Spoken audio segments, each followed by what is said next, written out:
Tafiti hizi mbili ni za kwanza kufanyika hapa Tanzania, na kwa bara la Afrika tafiti ya jinsia na mazingira ni ya pili kufanyika baada ya Senegal. Piga makofi kwetu.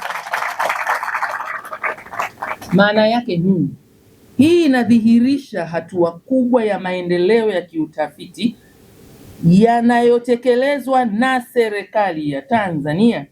Tafiti hizi zinatoa ushahidi kuhusu changamoto zinazoikabili jamii yetu, fursa za uwezeshaji na mazingira zinavyogusa kwa namna tofauti hali ya wanawake na wanaume.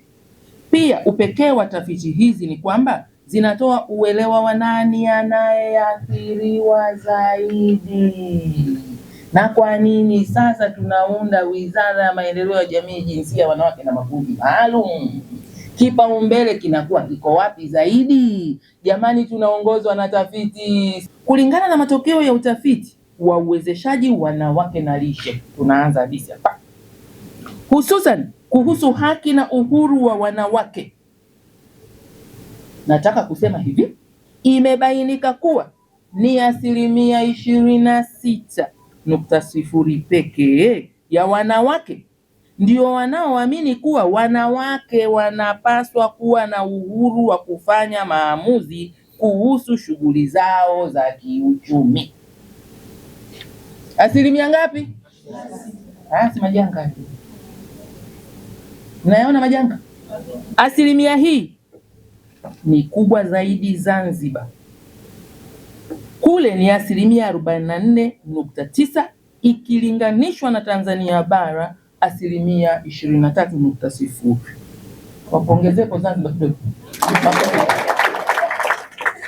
Aidha, kanda ya kusini inaongoza kwa 49.0%, wakati kanda ya ziwa ina kiwango cha chini zaidi 11.6%.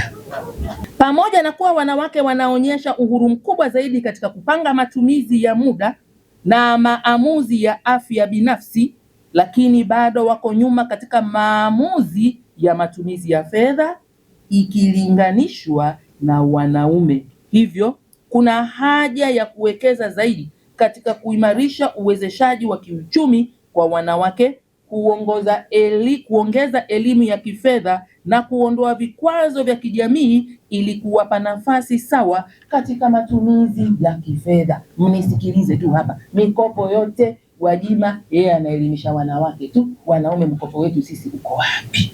Na mwaka huu tutatoa mpaka takwimu za wakopaji wazuri kwenye taasisi mbalimbali. Subirini.